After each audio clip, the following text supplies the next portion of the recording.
Bonjour à tous, on complète ici la deuxième page du cours sur le chapitre EG4. Paragraphe C, triangle semblable, on rappelle ici ce qu'on a vu dans le chapitre EG2. La définition tout d'abord de ces triangles. Deux triangles sont semblables si ils ont leurs angles 2 à 2 de même mesure. Et voici l'exemple que nous avions vu dans ce chapitre avec des triangles qui ont donc deux angles 2 à 2 de même mesure. Les angles roses ont la même mesure, les angles verts ont la même mesure et les angles oranges ont la même mesure. Ensuite, dans ce chapitre, on avait vu une propriété qui caractérisait ces triangles semblables, qui disait que si deux triangles sont semblables, alors les longueurs de leurs côtés sont proportionnelles.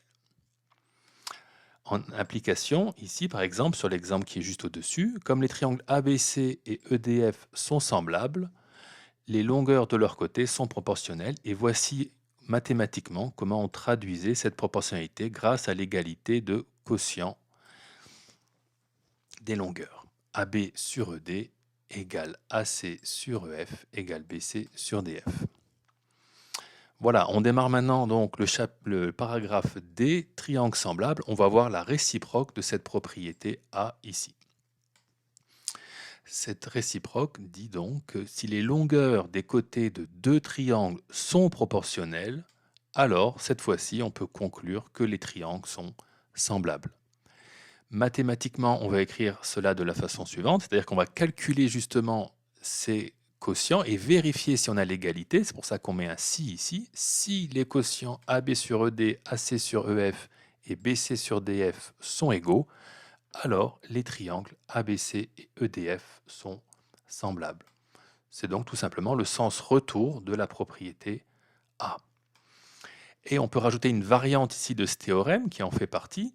Si une de ces égalités ici, les deux là, ou voir le premier quotient avec le troisième, donc ici, une de ces égalités n'est pas vérifiée, alors on pourra conclure que les triangles ne sont pas semblables.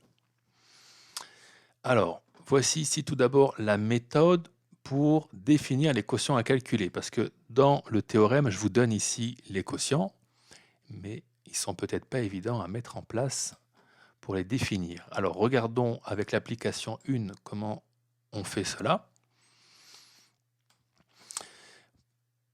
On vous demande dans l'application 1 de vérifier, de voir si les triangles JKL et GHI sont semblables, les deux là. Donc on doit calculer des quotients, comme dans la propriété. Lisons la méthode. Pour définir les quotients à calculer, on associe les deux plus grandes longueurs entre elles.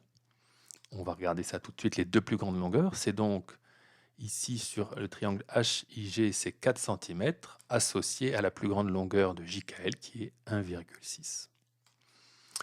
Ensuite, on va associer les deux plus petites longueurs entre elles. Donc si on regarde sur le triangle AG, la plus petite c'est 2 cm et la plus petite sur JKL c'est 0,8.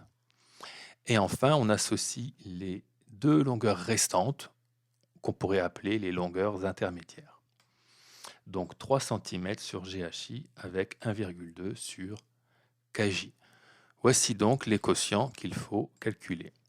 JL sur HI, les vertes, KL sur HG, les longueurs ici en brun, et enfin JK sur GI, les longueurs intermédiaires en jaune. Donc on calcule ces quotients, on a toutes les valeurs qui nous sont données. On démarre avec JL sur HI qui vaut 1,6 sur 4, c'est-à-dire 0,4. KL sur HG vaut 0,8 sur 2, c'est-à-dire 0,4. Et enfin, JK sur GI vaut 1,2 sur 3, c'est-à-dire encore 0,4. On constate donc que l'on a l'égalité ici des quotients JL sur HI, KL sur HG et JK sur GI, puisque tous ces quotients valent 0,4. On peut donc conclure en disant comme cela, donc d'après une propriété, celle qui est donnée juste au-dessus, qui ne porte pas de nom, les triangles JKL et GHI sont semblables. Voilà une première application de cette propriété. En remarque, on peut préciser que comme dans le chapitre EG2, on dit que JKL est une réduction de GHI de rapport 0,4. Ce rapport, on le lit ici. On peut également dire que GHI est un agrandissement de JKL, cette fois-ci de rapport l'inverse de 0,4, c'est-à-dire 2,5.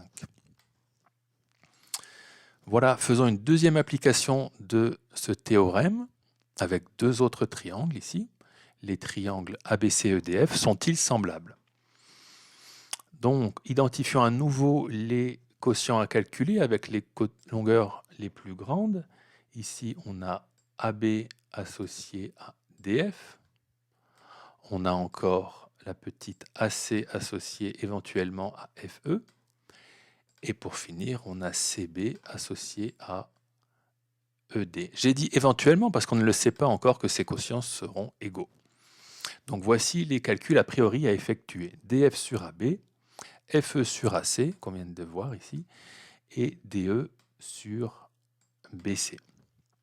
Alors si on calcule DF sur AB, on a 20 sur 12, c'est-à-dire qu'on a environ 1,67. Si maintenant on calcule la deuxième FE sur AC, on a 6,8 sur 4, c'est-à-dire 1,5.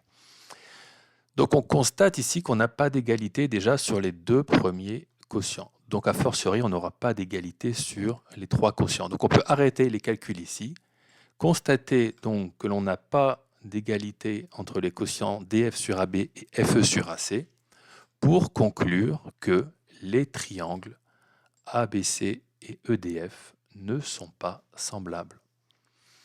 Voici donc une deuxième application de ce théorème. Je vous souhaite bon travail. À bientôt.